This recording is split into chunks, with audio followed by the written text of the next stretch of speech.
Hello students, तो ये हमारी पिछली 2 वीडियोस जिसमें हमने क्लास 12th का मैथमेटिक्स का sample paper section A and B solve कर दिया था, उसका थर्ड पार्ट है। यानी कि आज हम सॉल्व करने वाले हैं सेक्शन सी, जिसमें हमारे पास जो 3 क्वेश्चंस हैं 9th 10th एंड 11th, और ये 6 मार्क्स के क्वेश्चन है। तो इसके सोल्यूशन आज मैं इस वीडियो में आप देख पाओगे। तो जल्दी से हम सोल्यूशंस देख लेते हैं इनके। तो हमारे पास पहला देखिए यहाँ पे क्वेश्चन है, जो हमारे पास पहला क्वेश्चन है, using matrix method solve the system of equations given by. हमको यहाँ पे 3 इक्वेशंस दी गई हैं, x minus Y plus Z is equal to 4, 2x plus Y minus 3z is equal to 0 and x plus Y plus Z is equal to 2। तो इसको हमने matrix method से सॉल्व करना है। मैट्रिक्स मेथड का मतलब पहले हम इसको इस फॉर्म में बना लेंगे, ax is equal to B, then x हमने अगर कैलकुलेट करना हो तो a इनवर्स b। यानी कि हमको अगर x कैलकुलेट करना है तो हमको a इनवर्स चाहिए और उसको b से मल्टीप्लाई करने पे हमारे पास जो ये इक्वेशन है, तीनों इक्वेशन है, इसका सोल्यूशन आ जाएगा। नाउ उसके बाद हमने क्या किया, उसके बाद हमने a बताया, हमारा a है जो 1 माइनस 1 1, यानी कि इनके हमने जो है कांस्टेंट टर्म्स ले लिए, इनके कोफिशिएंट्स ले लिए, 1 माइनस 1 1 2 1 माइनस 3 1 1 1। b हमारे पास राइट साइड में जो इक्वेशन है 4 0 0 2 वो ले चुके हैं हम, और एक एक्स इक्वेशन हमारे पास एक्स वाई जेड जो है एक मैट्रिक्स बन जाएगा। अब हमारा पहला काम क्या होगा, ए इनवर्स को कैलकुलेट करना, फिर उसको बी से मल्टीप्लाई करके हमारे पास एक्स वाई जेड की जो है वो वैल्यू आ जाएगी। बच्चों, पढ़ाई में डाउट्स आते हैं, सॉल्व नहीं हो पा रहे हैं तो घबराओ मत। इसका सोल्यूशन है डाउटनेट ऐप। जिस भी सवाल में आपको डाउट हो उसकी फोटो खींचो, क्रॉप करो और 5 सेकंड के अंदर अंदर आपको उसका वीडियो सोल्यूशन मिल जाएगा, वो भी बिल्कुल फ्री में। यानी अब आप पूछिए अपने अनलिमिटेड सवाल कहीं भी कभी भी। अब चाहे सवाल class 6 to 12th IIT JEE या नीट का हो, या फिर CBSE यूपी बिहार पंजाब राजस्थान या अन्य किसी स्टेट बोर्ड का हो, कोई भी सब्जेक्ट हो, physics chemistry math biology science, आपके सभी सवालों के जवाब आपको मिलेंगे सिर्फ डाउटनेट ऐप पर। साथ ही डाउटनेट पर चल रही हैं class 9 to 12th IIT JEE NEET के बच्चों के लिए ऑनलाइन क्लासेस, जिसका हिस्सा बनकर देश के सभी राज्यों में बच्चे लेकर आए हैं रैंक 1। तो आज ही डाउटनेट ऐप इंस्टॉल करो और अपने डाउट भगाओ और टॉप रैंक लेकर आओ। तो देख लेते हैं हम इसका आंसर जल्दी से। तो यहाँ पे देखिए हमने इसको सॉल्व किया है, आप देख सकते हो। यहाँ पे हमने सबसे पहले इसका डिटर्मिनेंट सॉल्व किया, हमने इसके डिटर्मिनेंट को एक्सपेंड किया।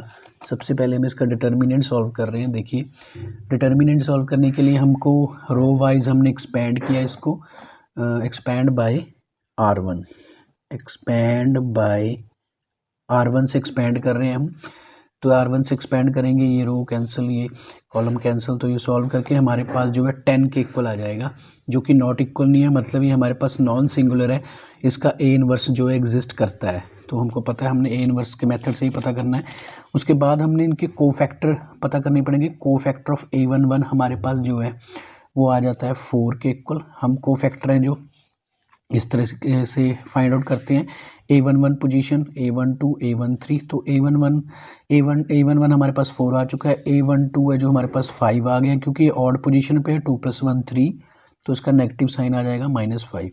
नाउ उसके बाद द कोफैक्टर ऑफ A21, ये मैंने कोमास डाले हुए हैं, A13 का जो है वो 1 आ जाएगा हमारा cofactor. Then the cofactor of A21 वो हमारे पास 2 आ चुका है। कोफैक्टर ऑफ A22 ये 0 आ गया है। Then cofactor of A23 -2। Similarly हमारे पास जो है एडजॉइंट ऑफ A का क्या फॉर्मूला है, जो हमने कोफैक्टर से मैट्रिक्स तैयार किया उसका ट्रांसपोज करेंगे, T4 ट्रांसपोज करने के बाद हमारे पास यहाँ पे जो है इसका एडजॉइंट ऑफ A आ जाएगा। देन एडजॉइंट ऑफ A के बाद हम A इनवर्स कैलकुलेट करते हैं, और A इनवर्स का जो हमारे पास फॉर्मूला होता है वो होता है adjoint of A upon A determinant. A determinant हमारे पास 10 था, हमने पहले ही कैलकुलेट कर लिया था, हमने पीछे कैलकुलेट कर चुके हैं। A डिटर्मिनेंट 10 था हमारा, और एडजॉइंट ऑफ A हमने अभी कैलकुलेट किया है। तो इसको डिवाइड करें अगर हम, तो हमारे पास A इनवर्स आ जाता है। अब A इनवर्स को हम B से मल्टीप्लाई करेंगे, B हमारे पास है 4 0 10, तो हमारे पास एक्स वाई जेड यानी कि ये वैल्यूज़ आ जाएंगी वेरिएबल्स की। देन अब इनको मल्टीप्लाई करेंगे, ये हमारे पास 3/3 का है, जबकि ये 3/1 का है, तो एक हमारे पास जो 1/1 का एक मैट्रिक्स बनेगा, 3/1 का एक मैट्रिक्स बनेगा। 4 4 16, 2 0 0, 2 4 4। तो इसको हमने सॉल्व किया तो हमारे पास कुछ ऐसी वैल्यू आ गई, जो हमारा 10 डिवाइड में था। एडजॉइंट जो हमने डिटर्मिनेंट कैलकुलेट किया तो उसको डिवाइड करने पे हमारे पास x की वैल्यू 2 आ जाएगी एंड y की वैल्यू -1 देन z की वैल्यू 1। तो ये था हमारा 6 मार्क्स का क्वेश्चन नंबर 9। अब देख लेते हैं हम इसका और पार्ट। इसके और पार्ट के लिए हमको क्या करना पड़ेगा, और पार्ट 9th का है। और पार्ट शो दैट, ये हमको मैट्रिक्स गिवन है, इसको सेटिस्फाई करवाना है हमने a² - 4a - 5 = 0 में। हैंस हमने फिर इसका a इनवर्स कैलकुलेट करना है, इसका a इनवर्स कैलकुलेट करना है हमने। तो सबसे पहले हम क्या करेंगे, पहले हम a² निकाल लेंगे। इसका a² निकालने के बाद अब हम a² का क्या मतलब है, हमने a को a से ही मल्टीप्लाई करना है। तो आपको पता है 1 1 = 1, 2 2 = 4, 2 2 = 4, ऐसे करके हम पहले इसको मल्टीप्लाई कर लेंगे रो वाइज कॉलम वाइज। तो हमारे पास जो है a² आ जाएगा 988 898 889। अब इस वैल्यू को हम अपनी इस इक्वेशन में पुट करेंगे, लेफ्ट हैंड साइड में लेंगे हम। लेफ्ट हैंड साइड में हमारे पास है a² - 4a - 5i। तो इसमें हम वैल्यूज़ को सब्स्टिट्यूट कर देते हैं। a² हमने कैलकुलेट किया है -4 × a, ये हमको पहले ही पता है। i का मतलब होता है आइडेंटिटी मैट्रिक्स। तो 9 - 4 - 5, 9 - 4 - 5 ये 0 आ जाएगा। देन 8 - 8 - 0 ये भी 0 आ जाएगा। तो ये हमारा जो है प्रूव हो जाएगा कि a² - 4a - 5i = 0 के इक्वल होता है। ये हमारा यहाँ पे प्रूव हो जाता है। इसके बाद हम करेंगे इसका a इनवर्स कैलकुलेट करेंगे, जो हमने इक्वेशन को सेटिस्फाई करवाया उसकी हेल्प से। तो हम जानते हैं a² - 4a - 5i = 0, ये हमने अभी जो है प्रूव करवाया है। तो हम इसको a से डिवाइड कर देंगे, सब जगह पे a से हमने डिवाइड कर दिया। यहाँ पे हमारे पास a रह गया, यहाँ पे -4i, क्योंकि a से डिवाइड करने पर आइडेंटिटी मैट्रिक्स आ जाता है। और ये हमारे पास 5i a इनवर्स बन जाएगा। देन हमने a इनवर्स कैलकुलेट करना है, तो -5 a इनवर्स को हम एक साइड रखेंगे। आइडेंटिटी से a इनवर्स मल्टीप्लाई होने के कारण a इनवर्स ही बच गया। और उसके बाद 5 अगर हम उधर ले जाएँ तो हमारे पास इक्वेशन बन जाएगी 4i - a/5। तो हम a इनवर्स अब इन वैल्यूज़ को सब्स्टिट्यूट कर देंगे। यहाँ पे हमारे पास ये वैल्यूज़ है, हमने अभी 4i - a लिखा है। तो 4i का मतलब है आइडेंटिटी मैट्रिक्स को 4 से मल्टीप्लाई करेंगे, 4 0 0 0 4 0 0 0 4। और -a मतलब a हमारे पास ऑलरेडी है 1 2 2 2 1 2 2 2 1, और 5 से हमने डिवाइड कर दिया।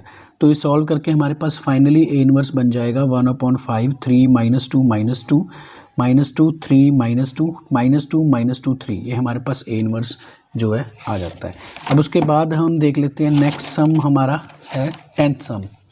10th सम देख लेते हैं हम। Find the shortest distance between the lines given by r vector i + 2j + k + lambda i - j + k and r vector = 2i - j - k + mu 2i + j + 2k।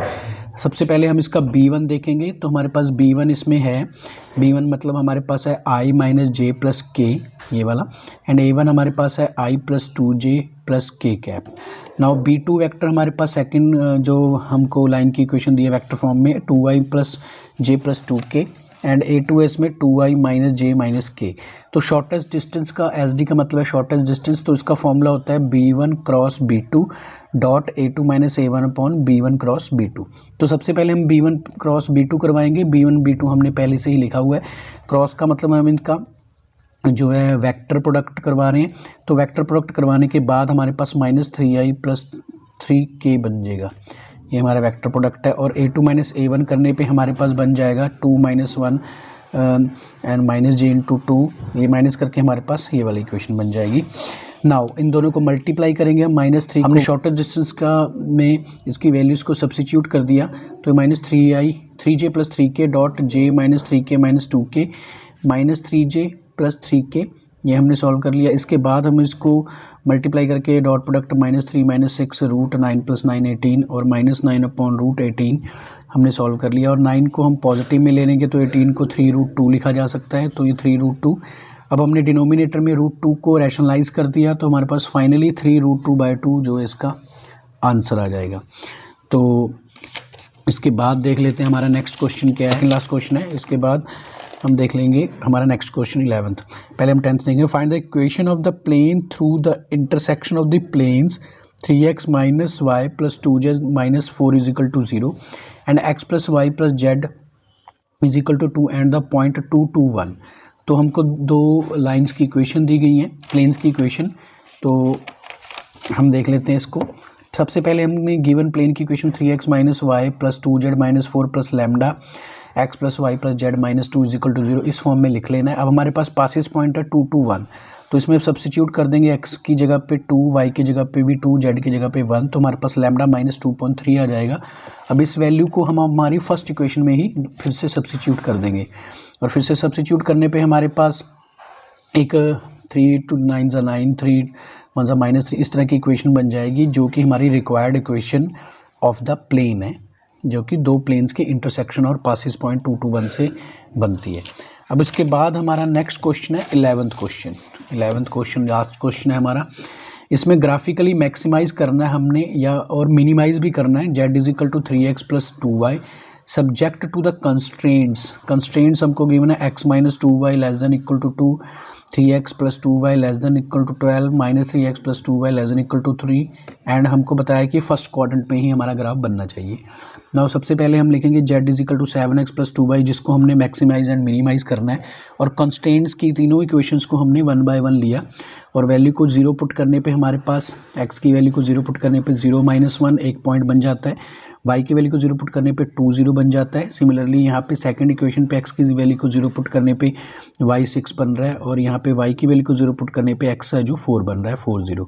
Similarly third equation में भी ऐसा ही करेंगे, हम x की value को 0 put करने पे हमारे पास y 1.5 बन जाएगा, और y की वैल्यू को 0 पुट करने पे x हमारा -1 पॉइंट बन जाता है। अब इसको हम ग्राफिकली रिप्रेजेंट करेंगे, इन वैल्यूज़ को हमारी जो हमने कैलकुलेट की हैं ग्राफिकली दिखाएंगे हम। तो कुछ इस तरह का ग्राफ बन जाएगा हमारे पास। तो यहाँ पे ये 3 पॉइंट्स आ रहे हैं हमारे ग्राफ में, जब हमने मतलब कि इन वैल्यूज़ को सब्स्टिट्यूट किया ग्राफिकली। तो ये पॉइंट्स एक हमको 2 पॉइंट्स पे ये लाइन इंटरसेक्ट कर रही हैं, तो हमने ये पॉइंट भी कैलकुलेट करना होता है। तो इस पॉइंट को कैलकुलेट करने के लिए हमारे पास -3x plus 2y less than equal to 3 and 3x plus 2y less than equal to 12, इन दोनों इक्वेशन को हमने सॉल्व कर लिया। इन दोनों इक्वेशन को सॉल्व करने के बाद हमारे पास जो y की वैल्यू 15/4 आ चुकी है और x की वैल्यू 9/2 आ चुकी है, जो कि हमने यहाँ पे C पॉइंट दिखा दिया है। तो हमारे पास अब 3 पॉइंट्स आ चुके हैं A, B एंड C, जो कि शेडेड पोर्शन में है। A हमारा 0.6 है, B हमारा 1.5 है, एंड C हमारा 15/4 एंड 3/2 y की वैल्यू है। तो इन पॉइंट्स को अब हम मैक्सिमाइज एंड मिनिमाइज के लिए 1 बाय 1 इसमें हमारी गिवन इक्वेशन में जो ऑप्टिमल सोल्यूशन जिसका फाइंड करना है उसमें वैल्यू को सब्स्टिट्यूट करेंगे 7x प्लस 2y पे। तो 0.6 पुट करेंगे तो 12 आएगा, 1.5 पुट करेंगे तो 3 आएगा, और 15/4 पुट करेंगे तो 29/25 आएगा। इसका मतलब हमारे पास मैक्सिमम वैल्यू 29.25 और किस पॉइंट पे है वो 15/4 3/2 पे, इस पॉइंट पे है, एंड द मिनिमम वैल्यू 3 पे एट 1.5 पे। तो ये मैक्सिमाइज भी हो गया और मिनिमाइज भी हो गया। तो ये था स्टूडेंट्स आपका 12th क्लास का मैथमेटिक्स का पेपर। ये हमने पूरा अपलोड कर दिया, और मैंने जो इसके सेक्शन A एंड B हैं वो भी सॉल्व कर दिए हैं। पहले आप मेरी प्लेलिस्ट चेक कर सकते हो, या मैंने इसी वीडियो के साथ मैं उनका लिंक भी कर दूंगा, और आपको जो है उसका डिस्क्रिप्शन में भी मिल जाएगा एंड आई बटन में भी मिल जाएगा। तो okay students, all the best. हमारे चैनल के साथ जुड़े रहिए, हम ऐसे ही वीडियोज़ अपलोड करते रहेंगे, आपके प्री बोर्ड एग्ज़ाम्स में आपकी हेल्प करेंगे। Okay, take care and bye.